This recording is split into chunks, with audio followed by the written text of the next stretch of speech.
Good evening, I'm Ray Bell. Welcome to Silverstone. We've just come back from Suzuka, which was extremely hot, and now I'm getting extremely wet and I don't like it. Welcome to Silverstone, the base of motor racing in England, and unfortunately we have to swim this weekend. Winners of the Suzuka 1,000 kilometers 3 weeks earlier with Japanese colleague Masanori Sakiya, Ray Bellem and Maurizio Sala at Gulf McLaren's home circuit of Silverstone for round 10 of the Karcher Global Endurance GT Championship. Second in the series to the West McLaren of John Nielsen and Thomas Boucher, they're looking for a 6th victory this year.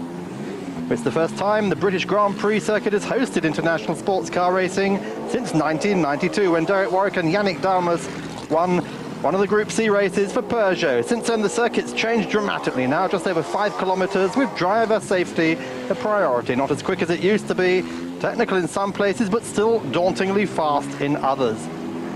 Typical British weather does nothing to help the BPR series drivers learn the track. Both qualifying sessions are wet, giving an advantage to the British GT Championship regulars, who are competing here in the 4-hour Norwich Union Empire Trophy race. TVR, Marcos, Lotus, Jaguar and Morgan are all here, pitting themselves against the Ferraris, McLarens and Porsches of the International GT Championship, which, although dominated by McLaren with 7 wins in the 9 races, plus a debut victory in the Le Mans 24 Hours, has seen Ferrari and Porsche take a win apiece.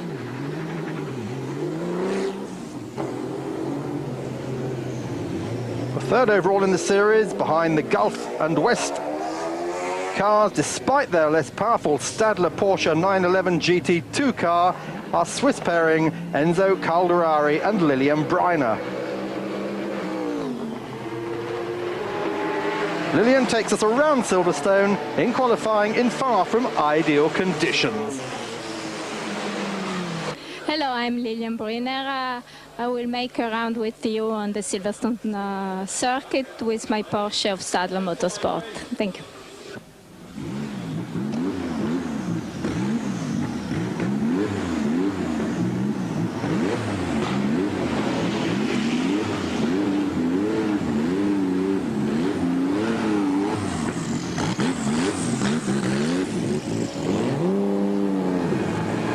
Okay, coming on the straight for a fast lap. Okay, shifting on 5th gear.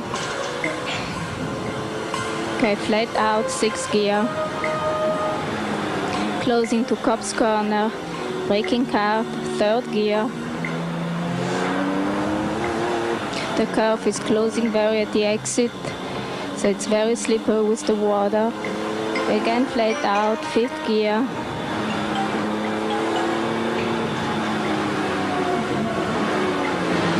Here, 4th gear on the water, and braking, 3rd gear.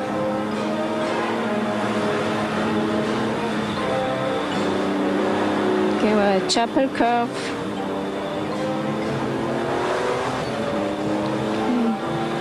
Coming on the 2nd straight. 5th gear. Flat out and 6th gear.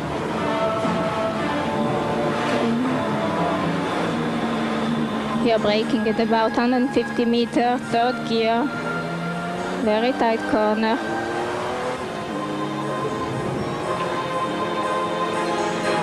Here it's a lot of water on the street.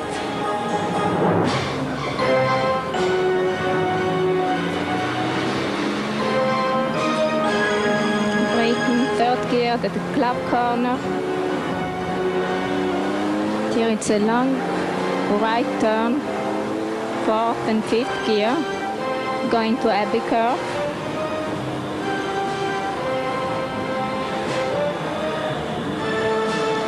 Braking at about 50 meters, 3rd gear. Chicane and the farm straight. At the bridge corner, we're coming to the slowest part of the circuit, 3rd gear and remaining on 3rd. To the chicane.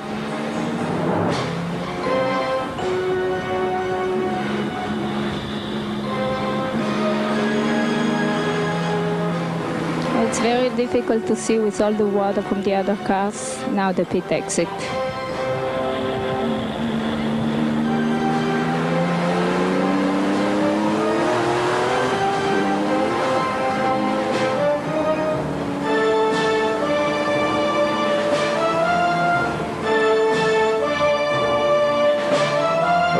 Enzo outperformed the rest of the Porsche pack in the wet, but there's several new cars at Silverstone to provide a threat.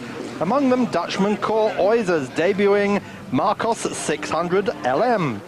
This is the latest car from Jem Marsh's stable, based on this year's British GT Championship-winning LM600 of Chris Hodgetts and Chris Marsh. The front-engine GT will contest the 1996 BPR series. Cor Oizer told me about his car.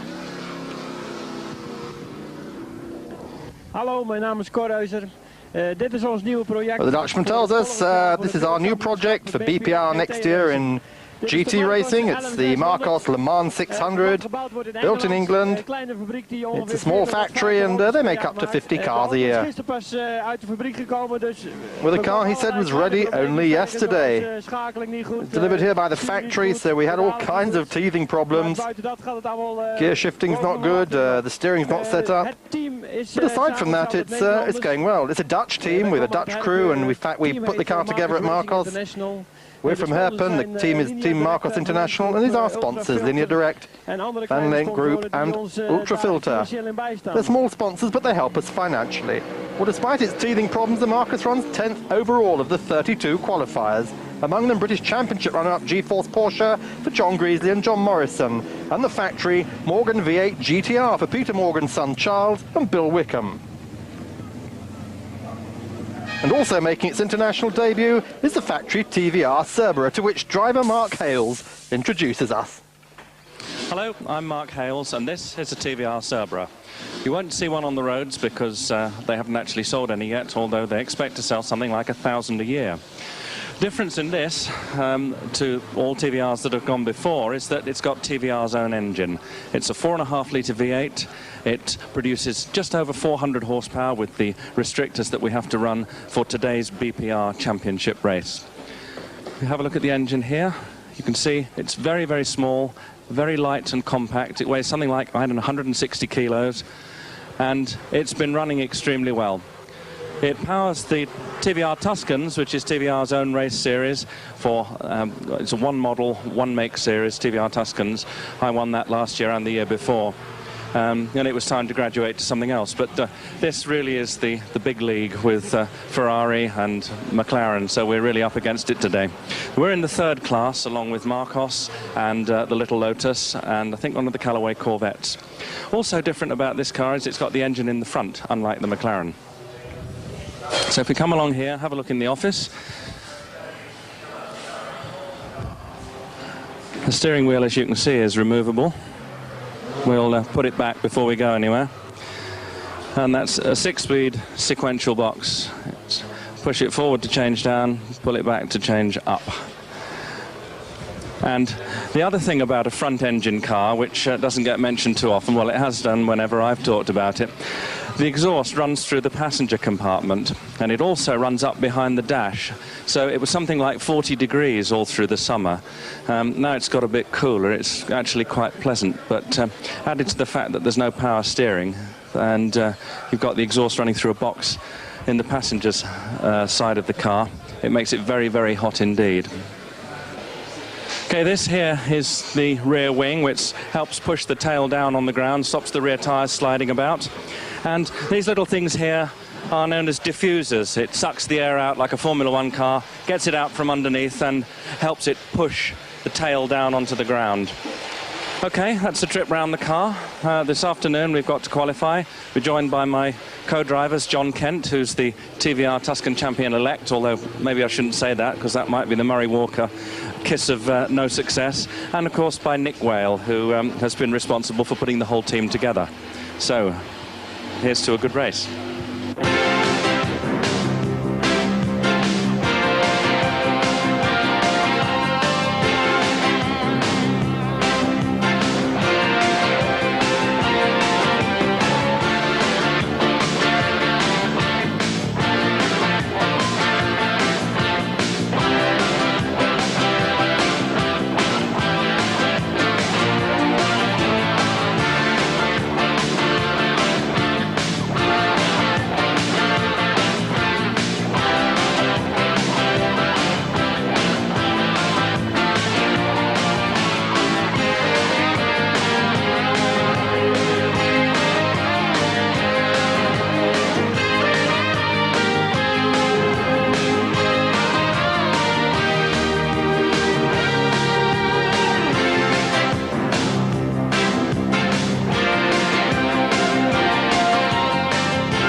was getting drier and drier, and I had just stayed out there because I thought at the end of the practice we would get a sort of nearly a line to go a bit quicker on. And in traffic, I caught up a Ferrari, and he spun in front of me, and I didn't know which way to go, left or right, so I chose the right way, or the right-hand side, and he just spun the other way, and just when I passed him, he hit me, or I hit him, so we had it coming together there, and I had some front damage, so we couldn't do more. And on this John Nielsen, the West McLaren, missing final qualifying as damage is heavier than at first thought.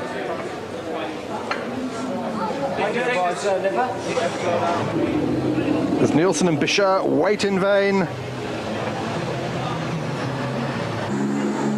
McLaren's Le Mans winning GTR is quietly stripped of needed parts in the back of the Dave Price Racing garage.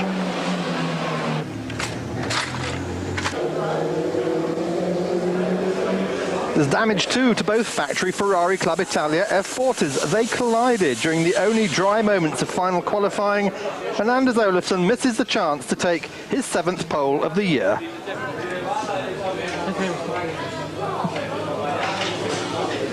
No problems though for the Harrods McLaren squad, which Olivier Griard has joined alongside Andy Wallace, having left Fabien Giroir's Gicardi McLaren team. Wallace takes the Moody Fayed-owned car to its first ever pole position, as he told me.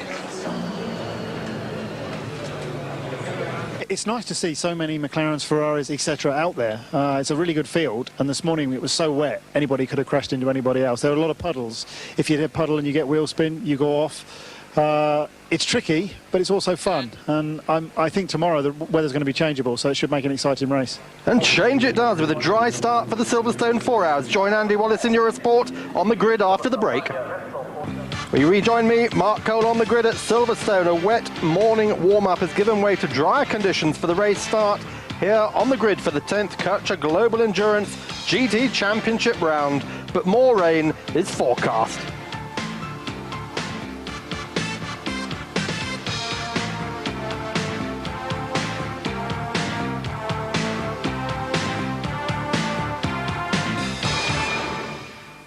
Good evening, I'm Ray Bell. Welcome to Silverstone. We've just come back from Suzuka, which was extremely hot, and now I'm getting extremely wet and I don't like it. Welcome to Silverstone, the base of motor racing in England, and unfortunately we have to swim this weekend.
Will you rejoin me, Mark Cole, at Silverstone? A wet morning warm-up has given way to drier conditions for the race start here on the grid for the 10th Karcher Global Endurance GT. Andy Wallace and Maurizio Sala, Goodyear and Michelin on their Harrods, McLaren and Gulf McLarens, Gary Ailes, Pirelli for his Ferrari F40, but Pierre-Henri Raffanel not in his place. He missed the grid trying to get an extra lap. He's got our onboard camera. Enzo Colorari, Stadler Porsche GT2, and Thomas Saldana with Prince Alfonso in the Repsol Porsche on 5th and 6th places. Row 3 of the grid. John Morrison has the Blue Coral Porsche in 7th, and Eugene O'Brien 8th in the Augusta Corvette. Alessandro Zanardi in the Lotus and Kurt Euser in the Marcos. The other front runners, well, Michel Ferte's Pilot Ferrari is 31st after a pit lane speeding penalty. West McLaren 27th after Nielsen's crash, and Anders Olafsson's factory Ferrari 6 times on pole this year, also 16th. Green lights. Wallace goes sideways at the start, but leads the 32 cars down the straight into Copse. McLaren, but look behind the Ferraris at the moment, being pushed out by those two Porsches. And the Augusta Corvette of Eugene O'Brien charging through. Our camera car still waiting in the pit lane until the field has passed after the green lights. Pierre-Henri Raffanel has the car well revved up. Out he comes, following another Porsche that was caught in the pit lane. Joins the race. He's down at Stowe. Andy Wallace and the Harrods McLaren from pole position, pushing the car out into the lead. Then comes through Club.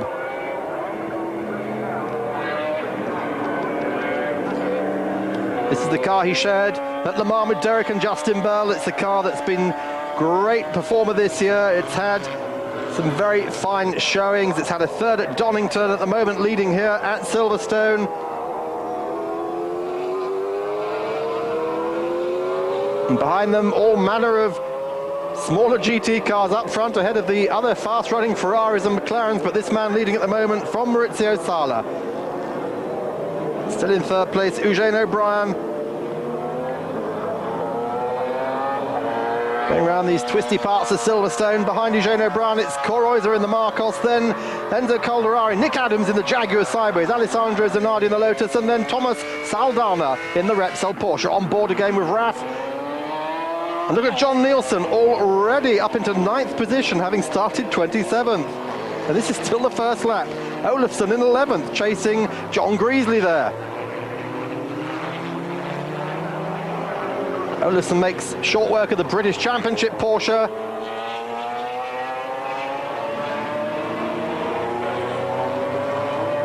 As we go on board again with Raf catching up the field.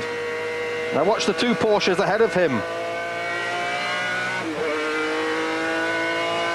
Gulf McLaren V12, braking hard for Copse.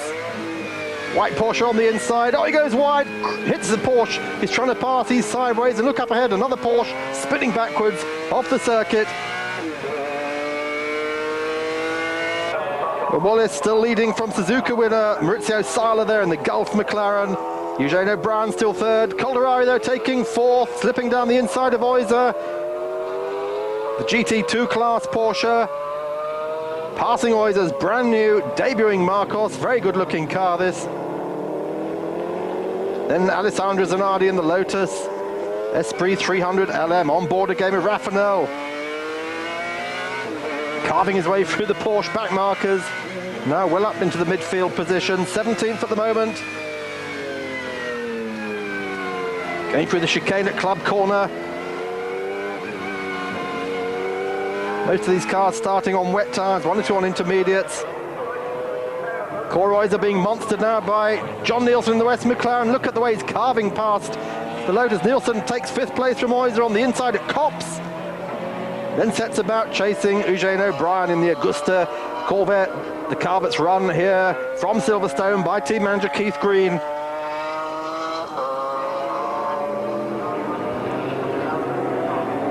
Great fighting all the way through the field here as these quick cars start to come through. Through he goes, past O'Brien.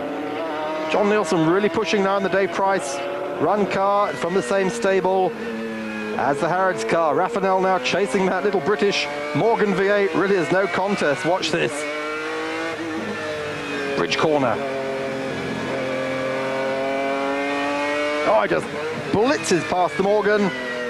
As we have a look at behind at the battle for 4th place, 3 abreast. And look at Zanardi in the little Lotus, comes straight through on the inside, takes that 4th place away from Coroiser and from Eugene O'Brien, who suddenly finds himself moved from 4th to 6th in one corner behind Nick Adams in the Jaguar. Nielsen now up into 3rd place and catching Maurizio Sala.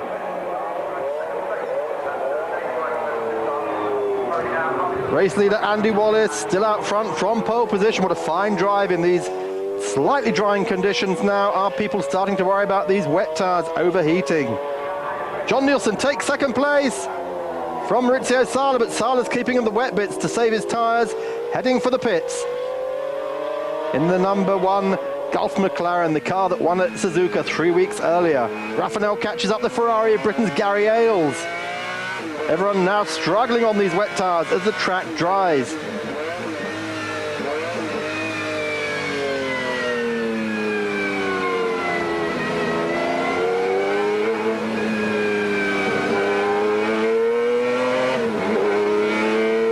Headlights on.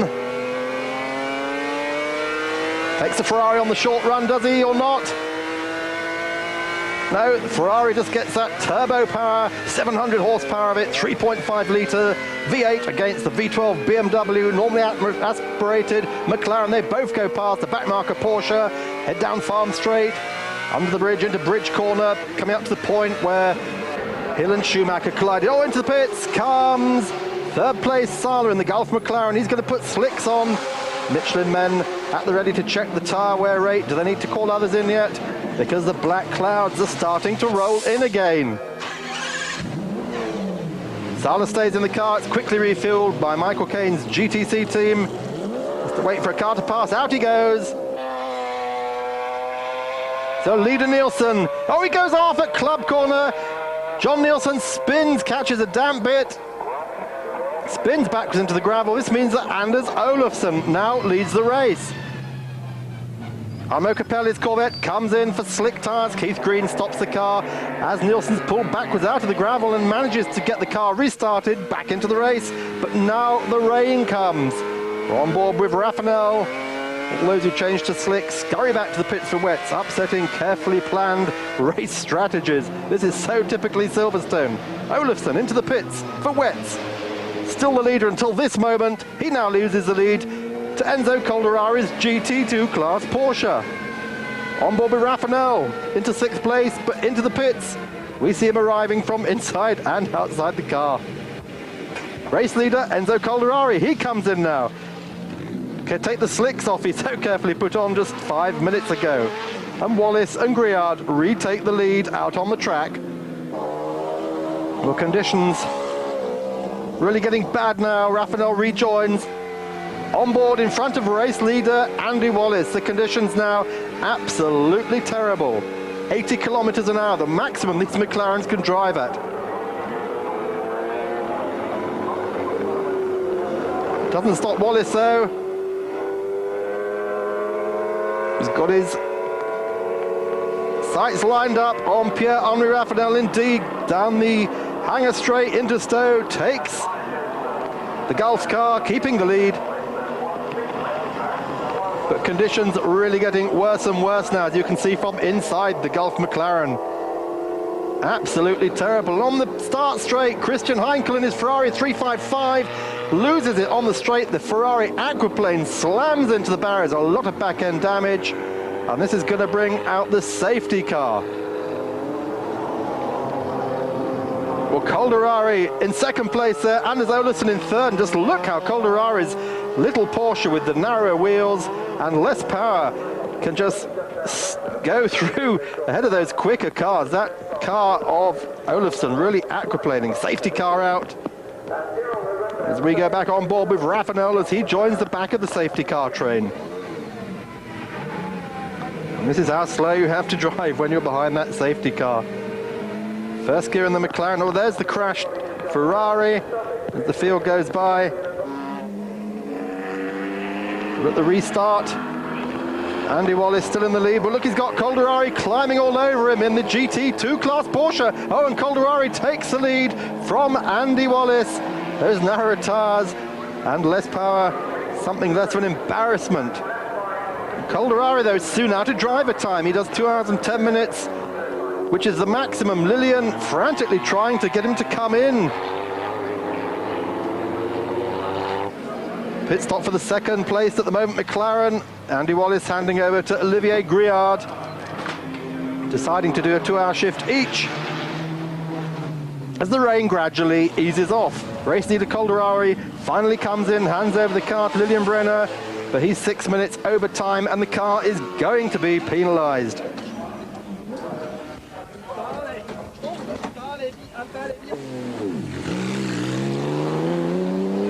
Out goes Lillian, and on lap 59, Griard is all over the back of the Porsche, takes the lead back as they go into the complex. And Lillian is brought in for a 6-minute penalty for those 6 minutes that Enzo stayed out too long.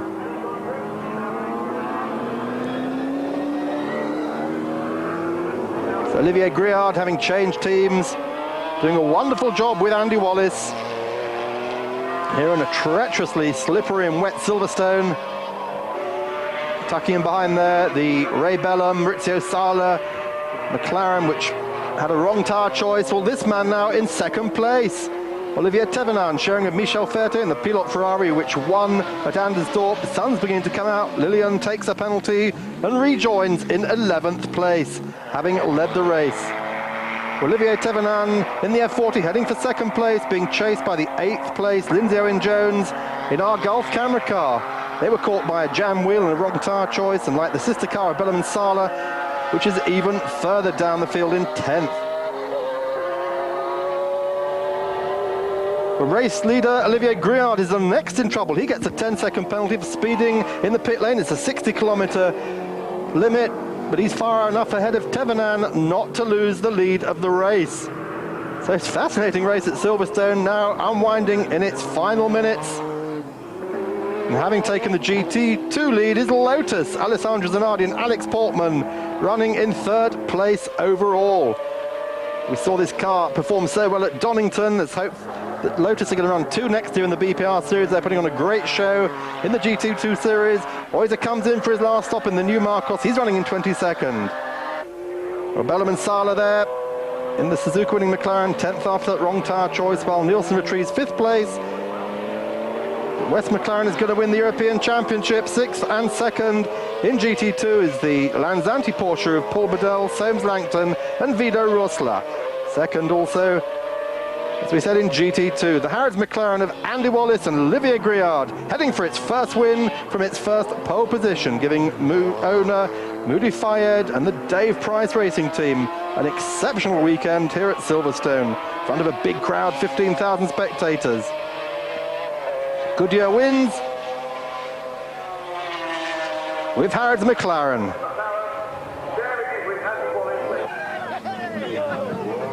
Makes up something for the disappointment of losing the lead at Le Mans after leading all through the night.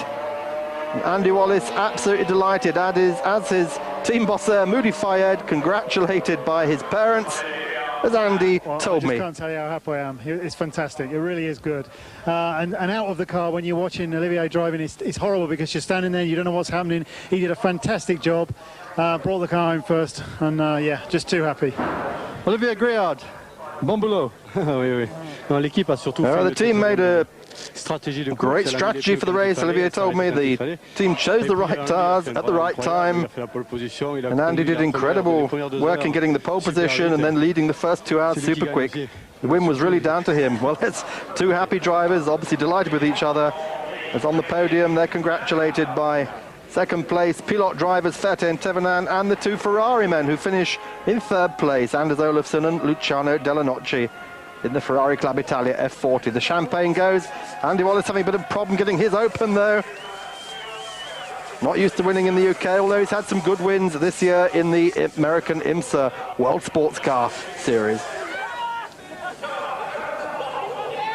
The results of the Silverstone 4 hours 10th round of the Karcher Global Endurance GT sees Wallace and Griard winning from Ferté, Thévenin, Olofsson, Dellanocci in the Ferrari, Zanardi and Portman in the Lotus, Nielsen and Boucher in the McLaren, and that Porsche of Soames Langton, Paul Bedell and Vido Rosler in 6th and 2nd in GT2.